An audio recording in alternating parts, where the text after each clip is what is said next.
Hello நண்பர்களே. இன்றைய தொடரின் அடுத்தடுத்த திருப்பங்கள் குடும்பத்தை முழுவதுமாக அதிர வைக்கும் அளவுக்கு நகரப்போகின்றன.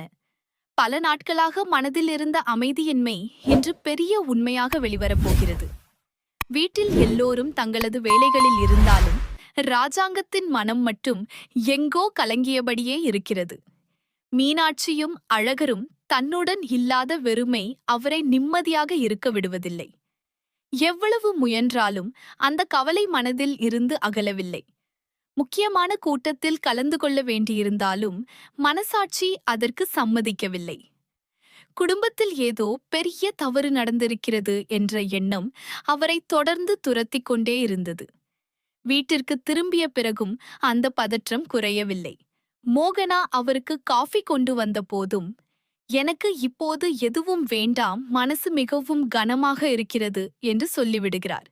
அதற்கு மோகனாவும், நம் குடும்பத்தில் தொடர்ந்து பிரச்சனைகள் நடக்கிறது, நாம் முன்பு சென்ற அந்த சாமியாரை மீண்டும் பார்த்து வரலாமே, அவர் சொன்ன பரிகாரத்தை முழுமையாக செய்ய முடியாததால்தான் இந்த எல்லா துயரங்களும் வந்திருக்கலாம் என்று கூறுகிறாள். அந்த வார்த்தைகள் ராஜாங்கத்தின் மனதில் பதிந்து விடுகின்றன. உடனே குடும்பத்தினர் அனைவரையும் அழைத்து, நாளைக்கோ மறுநாளைக்கோ இல்லை, இப்போதே நாம் அந்த சாமியாரை சந்திக்க வேண்டும் என்று முடிவு செய்கிறார். ஆனால் அந்த முடிவு சிலருக்கு பயத்தை ஏற்படுத்துகிறது. குறிப்பாக ஈஸ்வரி மற்றும் சித்ரா இருவரின் முகத்தில் தெரியாத பதட்டம் தெரிகிறது. வெளியே அவர்கள் அமைதியாக நடிக்க முயன்றாலும் உள்ளுக்குள் அவர்களின் மனம் வேகமாக துடிக்க ஆரம்பித்து விடுகிறது. அனைவரும் கோவிலுக்கு புறப்பட்டு செல்லும் முன் சித்ரா தனியாக ஈஸ்வரியிடம் பேசுகிறாள். நாம் ஏன் இப்படி அவசரமாக சாமியாரை பார்க்கப் போகிறோம் என்று யாராவது கேட்டால் என்ன சொல்லப் போகிறோம் என்று கேட்க ஈஸ்வரி சிரித்தபடி, நமக்கு சாதகமாக ஏதாவது நடக்கிறதா என்று பார்க்கத்தான் போகிறோம். அவர் ஏதாவது ஒரு புதிய பிரச்சனையை சொன்னால் அதையே காரணமாக வைத்து மீண்டும் வீட்டில் குழப்பத்தை உருவாக்கலாம். இதுவரை நம்மால் நினைத்ததையெல்லாம் சாதிக்க முடிந்ததே, இனிமேலும் முடியும் என்று நம்பிக்கையுடன் பேசுகிறாள். ஆனால் அந்த நம்பிக்கையின் பின்னால் ஒரு பயமும் மறைந்திருந்தது. இதே நேரத்தில் ஐஸ்வர்யா வந்து, மீனாட்சியை ஏன் அவசரமாக அழைத்து வந்தீர்கள்? இன்னும் 2 நாட்கள் இருந்திருந்தால் சேதுவுடன் நான் நெருக்கமாக பழகியிருப்பேன் என்று வருத்தப்படுகிறாள். அதற்கு ஈஸ்வரி, அந்த தமிழ் செல்வி இவ்வளவு தைரியமாக எதிர்த்து நிற்பாள் என்று நான் நினைக்கவில்லை. அவளை அடக்க நினைத்ததால்தான் எல்லாம் செய்தேன்.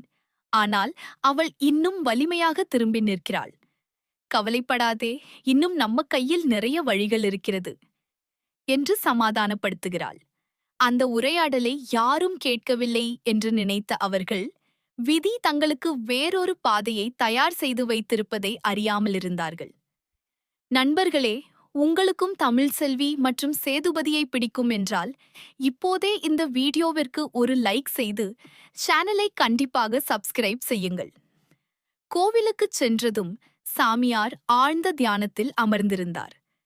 ராஜாங்கமும் மோகனாவும் மரியாதையுடன் அருகில் அமர்ந்து, சாமி, முன்பு நீங்கள் கூறிய பரிகாரத்தை நாங்கள் முழுமையாக செய்ய முடியவில்லை. அதன் பிறகு எங்கள் வீட்டில் தொடர்ந்து துன்பங்களும் சண்டைகளும் வந்து கொண்டே இருக்கின்றன. இனிமேல் என்ன செய்ய வேண்டும் என்று வழிகாட்டுங்கள் என்று வேண்டுகின்றனர். சில நொடிகள் அமைதியாக இருந்த சாமியார் மெதுவாக கண்களை திறந்து, நீங்கள் இங்கு உங்கள் விருப்பத்தால் வரவில்லை.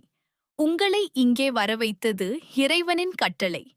உங்கள் குடும்பத்தில் நடந்த அநியாயம் இனிமேல் மறைந்திருக்க கூடாது என்பதற்காகத்தான் இந்த சந்திப்பு என்று கூறுகிறார். அந்த வார்த்தைகள் அனைவரையும் அதிர்ச்சியில் ஆழ்த்துகின்றன. உங்கள் வீட்டிலிருந்து ஒரு மகாலட்சுமியை நீங்களே வெளியேற்றிவிட்டீர்கள். குற்றமற்ற ஒரு பெண்ணை அவமானப்படுத்தி அவள் மீது பழியை சுமத்தி அனுப்பிவிட்டீர்கள்.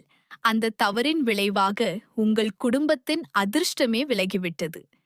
இந்த உண்மையை மறைத்தவர்கள் உங்கள் அருகிலேயே இருக்கிறார்கள் என்று சாமியார் சொன்னவுடன் ராஜாங்கமும் சேதுவும் அதிர்ச்சியுடன் ஒருவரை ஒருவர் பார்த்து கொள்கிறார்கள். ஆனால் அந்த நேரத்தில் ஈஸ்வரியின் கைகள் நடுங்க ஆரம்பிக்கின்றன. சித்ராவும் ஐஸ்வர்யாவும் ஒருவரின் முகத்தை ஒருவர் பார்க்க கூட தயங்குகிறார்கள். சேது உடனே எழுந்து, சாமி, தமிழ் செல்விதான் எல்லா பிரச்சனைக்கும் காரணம் என்று நாங்கள் நம்பினோம். அவள் அப்பாவுக்கு அவமானம் செய்தாள், வீட்டின் மரியாதையை கெடுத்தாள். அதனால்தான் அவளை வெளியே அனுப்பினோம் என்று கூறுகிறான். அதற்கு சாமியார் கடுமையாக, உண்மை தெரியாமல் தீர்ப்பு கொடுத்தது உங்கள் வாழ்க்கையின் மிகப்பெரிய பாவம்.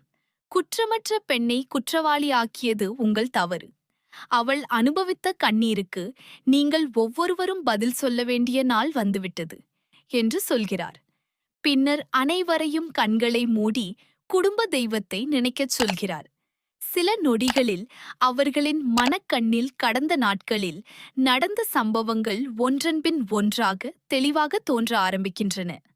யார் யாரிடம் என்ன பேசினார்கள், யார் பொய்யை உருவாக்கினார்கள், எப்படி திட்டமிட்டு தமிழ் செல்வியின் வாழ்க்கையை சிதைத்தார்கள் என்பதெல்லாம் ஒரு திரைப்படம் போல அவர்கள் கண்முன்னே விரிகிறது. அந்த காட்சிகளை பார்த்த ராஜாங்கம் நடுங்கி விடுகிறார். மோகனாவின் கண்களில் கண்ணீர் வழிகிறது. சேது முழுமையாக உடைந்து போகிறான். இவ்வளவு பெரிய துரோகம் நடந்தும் நான் உண்மையை அறியாமல் இருந்தேனா என்று தலையை பிடித்துக்கொண்டு அழ ஆரம்பிக்கிறான். இதற்கிடையில் ஐஸ்வர்யா ஈஸ்வரியிடம் மெதுவாக, இப்போ எல்லாம் தெரிந்துவிட்டது, இனிமேல் நம்ம வாழ்க்கை என்ன ஆகும் என்று பயத்துடன் கேட்கிறாள். ஈஸ்வரி பதில் சொல்ல முடியாமல் நிற்கிறாள். சாமியார் மீண்டும் பேச ஆரம்பித்து, உங்கள் வாழ்க்கையை மீண்டும் நல்ல பாதைக்கு கொண்டு வர ஒரே வழி இருக்கிறது. தமிழ் செல்வியிடம் மனமாறி மன்னிப்பு கேளுங்கள். அவளை மரியாதையுடன் மீண்டும் வீட்டிற்கு